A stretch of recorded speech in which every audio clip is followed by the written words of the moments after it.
തോറ്റുപോയ ഒരു ലീഡറുടെ രോദനമാണ് രാഹുൽ ഗാന്ധി ഈ കാണിക്കുന്ന. 272 എമിനന്റ് സിറ്റിസൺ അടങ്ങിയിട്ടുള്ള ഒരു ഗ്രൂപ്പാണ് ഇപ്പോൾ രാഹുൽ ഗാന്ധിക്കെതിരെ ഓപ്പൺ ലെറ്റർ ഇഷ്യൂ ചെയ്തിട്ടുള്ളത്. ഈ എമിനന്റ് പേഴ്സൺസ് എന്ന് പറയുമ്പോൾ 16 റിട്ടയർഡ് ജഡ്ജസ്, അതുപോലെ 123 retired bureaucrats, 14 former ambassador, 133 retired armed force officers, ഇവരൊക്കെ ചേർന്നിട്ടാണ് രാഹുൽ ഗാന്ധിക്കെതിരെ ഒരു ഓപ്പൺ ലെറ്റർ ഇഷ്യൂ ചെയ്തിട്ടുള്ളത്. ഈ ലെറ്ററിന്റെ ടൈറ്റിൽ എന്ന് പറയുന്നത് assault on national constitutional authorities എന്നാണ് ഇതിന്റെ ടൈറ്റിൽ വെച്ചിട്ടുള്ളത്. ഇതിൽ പറഞ്ഞിട്ടുള്ള കാര്യങ്ങൾ എന്ന് പറയുന്നത് രാഹുൽ ഗാന്ധി അല്ലെങ്കിൽ ഒപ്പോസിഷൻ ലീഡർ ഇപ്പോൾ ഒരു ബേസ് ഇല്ലാത്ത അല്ലെങ്കിൽ അൺസബ്സ്റ്റാൻഷ്യൽ അക്യൂസേഷൻസ് ആണ് ഇപ്പോൾ നടത്തിക്കൊണ്ടിരിക്കുന്നത് എന്നാണ് പറഞ്ഞിട്ടുള്ളത്. ഇതിൽ പറഞ്ഞിട്ടുള്ളത് തുടക്കം ഇന്ത്യൻ ആംഡ് ഫോഴ്സിന്റെ ക്രെഡിബിലിറ്റിയെ ചോദ്യം ചെയ്യുകയാണ് ആദ്യം ചെയ്തിട്ടുള്ളത്. അതിനുശേഷം ജുഡീഷ്യറിയെ ക്വസ്റ്റ്യൻ ചെയ്തു, അതിന്റെ ഫെയർനെസിനെ കുറിച്ച് ചോദ്യം ചെയ്യുകയാണ് ചെയ്തിട്ടുള്ളത്. അതിനുശേഷം പാർലമെന്റിനെ ചോദ്യം ചെയ്തു, അതുപോലെ കോൺസ്റ്റിറ്റ്യൂഷണൽ ഫംഗ്ഷണറീസിനെ ചോദ്യം ചെയ്തു. ഇപ്പോൾ ഇലക്ഷൻ കമ്മീഷൻ ഓഫ് ഇന്ത്യയുടെ ക്രെഡിബിലിറ്റിയെയും ഇന്റഗ്രിറ്റിയെയും റെപ്യൂട്ടേഷനെയും ചോദ്യം ചെയ്യുക അല്ലെങ്കിൽ അറ്റാക്ക് ചെയ്യുകയാണ് ഇപ്പോൾ രാഹുൽ ഗാന്ധി ഓപ്പോസിഷൻ ലീഡർ ചെയ്യുന്നത് എന്നാണ് ഈ ഒരു ലെറ്ററിൽ പറഞ്ഞിട്ടുള്ളത്. അതുപോലെ തന്നെ പറഞ്ഞിട്ടുള്ള ഒരു കാര്യം, ഒരു ഫോർമൽ കംപ്ലൈന്റ്സോ അല്ലെങ്കിൽ ഒരു അഫിഡവിറ്റോ ഇതിന് ഈ വോട്ട് സ്റ്റോർ എന്നൊരു കാര്യത്തിന് രാഹുൽ ഗാന്ധി സബ്മിറ്റ് ചെയ്യാൻ പറ്റിയിട്ടില്ല അല്ലെങ്കിൽ കൊടുക്കാൻ പറ്റിയിട്ടില്ല എന്നും കൂടി ഈ ഒരു ലെറ്ററിൽ പറയുന്നുണ്ട്.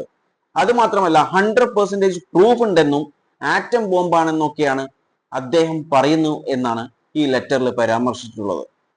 അത് മാത്രമല്ല കോൺഗ്രസ് ലീഡർ ആയിട്ടുള്ള ഒപ്പോസിഷൻ ലീഡർ ആയിട്ടുള്ള രാഹുൽ ഗാന്ധി പറയുന്ന വേറൊരു കാര്യം, അല്ലെങ്കിൽ അവർ അക്യൂസ് ചെയ്യുന്ന ഒരു സിമിലാരിറ്റി പറയുന്ന ഒരു കാര്യം എന്ന് പറയുന്നത് നമ്മുടെ ഇലക്ഷൻ കമ്മീഷൻ BJPയുടെ ബി ടീമായിട്ടാണ് കണക്കാക്കുന്നത് എന്നുള്ള അക്യൂസേഷൻസും കൂടി കോൺഗ്രസ് അല്ലെങ്കിൽ രാഹുൽ ഗാന്ധി ഉന്നയിക്കുന്നു, അല്ലെങ്കിൽ അതിന് സിമിലർ ആയിട്ടുള്ള അലിഗേഷൻസ് കൊണ്ടുവരുന്നു എന്നും കൂടി ഇതിൽ പറയുന്നുണ്ട്.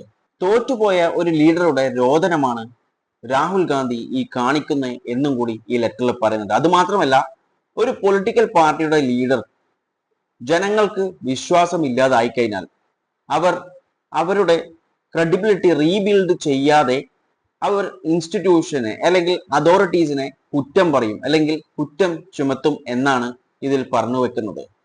ഓക്കെ, ഈ രാജ്യത്തെ ജനങ്ങൾക്ക്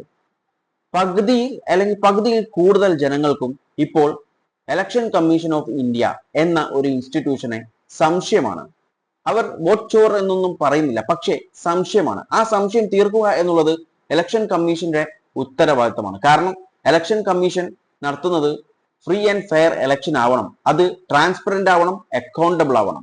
1-2 വർഷം മുൻപ് തന്നെ EVMന്റെ ഇഷ്യൂസസ് പറയുന്ന സമയത്ത് കുറച്ച് ടെക് പീപ്പിൾ വന്നിട്ടുണ്ടായിരുന്നു. അവർ പറഞ്ഞു EVM മെഷീൻ ഇപ്പോൾ തന്നു കഴിഞ്ഞാൽ ഇപ്പോൾ ഹാക്ക് ചെയ്ത് കാണിച്ചു തരാമെന്ന്. അതൊരു വെല്ലുവിളിയായിരുന്നു, ചലഞ്ചായിരുന്നു ഇലക്ഷൻ കമ്മീഷനെതിരെ. എന്നാൽ അത് റിജക്ട് ചെയ്യുകയാണ് ഇലക്ഷൻ കമ്മീഷൻ ചെയ്തത്. അതിന് പകരം അത് കൊടുത്ത് ഹാക്ക് ചെയ്യാൻ പറ്റുമോ ഇല്ലയോ എന്ന് അവിടെ പ്രൂവ് ചെയ്യണമായിരുന്നു. അല്ലാതെ ഹാക്ക് ചെയ്യാൻ പറ്റില്ല എന്ന് പറയുക മാത്രമല്ല ചെയ്യേണ്ടത്, അത് പ്രൂവ് ചെയ്ത് ജനങ്ങളെ വിശ്വാസം വരുത്തുകയും ചെയ്യണം. അത് ഇലക്ഷൻ കമ്മീഷന്റെ റെസ്പോൺസിബിലിറ്റിയാണ്. ഇനി ഇപ്പോൾ തന്നെ വോട്ട് ചോർ ഇഷ്യൂ വരുന്നുണ്ട്. അതിൽ പല ചോദ്യങ്ങളും രാഹുൽ ഗാന്ധി ചോദിച്ചിട്ടുണ്ട്.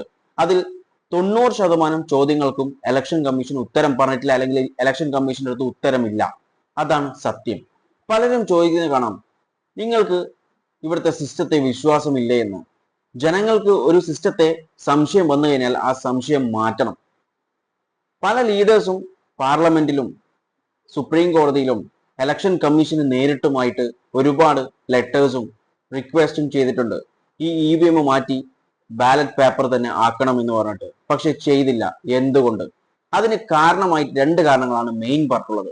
ഒന്നാമത്തത് ടൈം കൺസ്യൂമിംഗ് ആണ്, ഒരുപാട് സമയമെടുക്കും ആ പ്രോസസ്സിന്. രണ്ടാമത്തത് കോസ്റ്റ് ആണ്, എക്സ്പെൻസസ് കൂടുതലാണെന്ന് പറഞ്ഞിട്ടാണ്.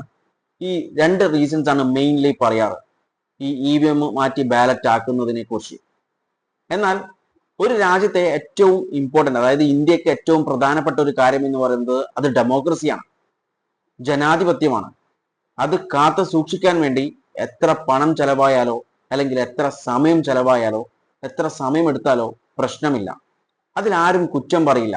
എത്ര പണം അതിനുവേണ്ടി ചെലവഴിച്ചാലും അല്ലെങ്കിൽ സമയം പോയാലും ഒരു ജനങ്ങളും അതിനെ കുറ്റം പറയാൻ നിൽക്കില്ല. കാരണം ജനാധിപത്യം അത്രയും പ്രധാനപ്പെട്ട ഒരു കാര്യമാണ്. ഈ ജനാധിപത്യം കാത്തു സൂക്ഷിക്കുക എന്നുള്ളത് ഇലക്ഷൻ കമ്മീഷന്റെ റെസ്പോൺസിബിലിറ്റിയാണ്. അതായത് ഒരു ഇലക്ഷൻ ഫ്രീ ആൻഡ് ഫെയർ ആയിരിക്കണം, ട്രാൻസ്പെറന്റ് ആൻഡ് അക്കൗണ്ടബിൾ ആയിരിക്കണം. അത് ഉറപ്പുവരുത്തേണ്ടത് ഇലക്ഷൻ കമ്മീഷന്റെ ഡ്യൂട്ടിയാണ്.